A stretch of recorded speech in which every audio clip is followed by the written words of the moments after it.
మీ దగ్గరికి వస్తా తక్కిలపల్లి రవీంద్రరావు గారు. అంటే ఎంత మీరు ఒక 10 సంవత్సరాల పాటు ప్రభుత్వంలో ఉన్నారు. కన్సిబుల్గానే ప్రతిపక్ష హోదాలో మీరు స్థానాలు వచ్చినాయి, 38 స్థానాలు ఏమి వచ్చినాయి. కానీ పార్లమెంట్కి వచ్చినప్పటికీ పెర్ఫార్మెన్స్ పూర్తిగా డల్ కావటం, ఒక్క చోట కూడా గెలవకపోవడం ఒకటైతే, చాలా చోట్ల డిపాజిట్లు, రెండోది మెజార్టీ చోట్ల మూడో స్థానానికి నెట్టబట్టడం అనేటువంటిది పార్టీ ఎమ్మెల్యేలో ఒక ఆందోళన, భవిష్యత్తు లేదేమో అనేటువంటి ఆందోళన. ఆ ఆందోళన నుంచి వాళ్ళు అటో ఇటో చూసే పరిస్థితి ఉంది. దానిలో భాగంగా శ్రీనివాసరెడ్డి లాంటి వాళ్ళు, పోచారం శ్రీనివాసరెడ్డి లాంటి వాళ్ళు సీనియర్లు, అత్యంత కవితకి అత్యంత సన్నిహితులుగా ఉన్నటువంటి వాళ్ళు, వీళ్ళు సంజయ్ లాంటి వాళ్ళు, వీళ్ళందరూ పార్టీ మారడం అనేటువంటిది కొంత టీఆర్ఎస్లో ఆందోళనకి కారణం కావట్లేదా? మీరు లేవనెత్తిన ప్రశ్నకి అనేకమైనటువంటి అంశాలు, అవసరాలు, మార్గాలు, ఆలోచనలు ఉన్నాయి. ఇవి కేవలం ఒకటి రెండు అంశాలకు సంబంధించి, ఏదో ఎలక్షన్ ఫలితాలకు సంబంధించిన అంశం కాదు. ఇప్పుడు పెద్దలు మా రవి గారు చెప్పారు, ఎంపీ గారు ఏం చెప్పారు అనంటే, బీజేపీ మేము వదిలేసినా బీజేపీ చేర్చుకుంటుంది కాబట్టి బీజేపీ ఎదిగొద్దంటే మేము చేర్చుకోవాలని. అంటే ఎంత దుర్మార్గమైన ఆలోచన చూడండి.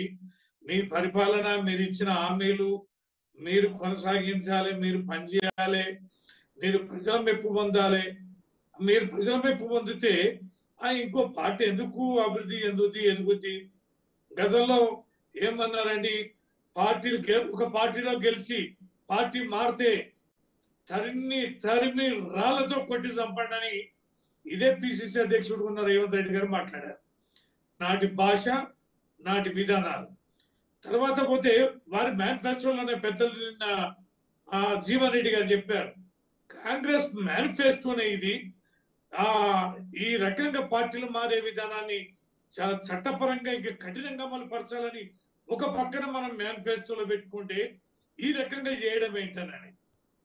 తర్వాత శ్రీనివాస్ గారు, మొన్న ఎన్నికల్లో మనం చూసాం, మారిన 12 మంది ఎమ్మెల్యేల్లో 11 మంది ఎమ్మెల్యేలు భారీ పరాజయం పొందారు.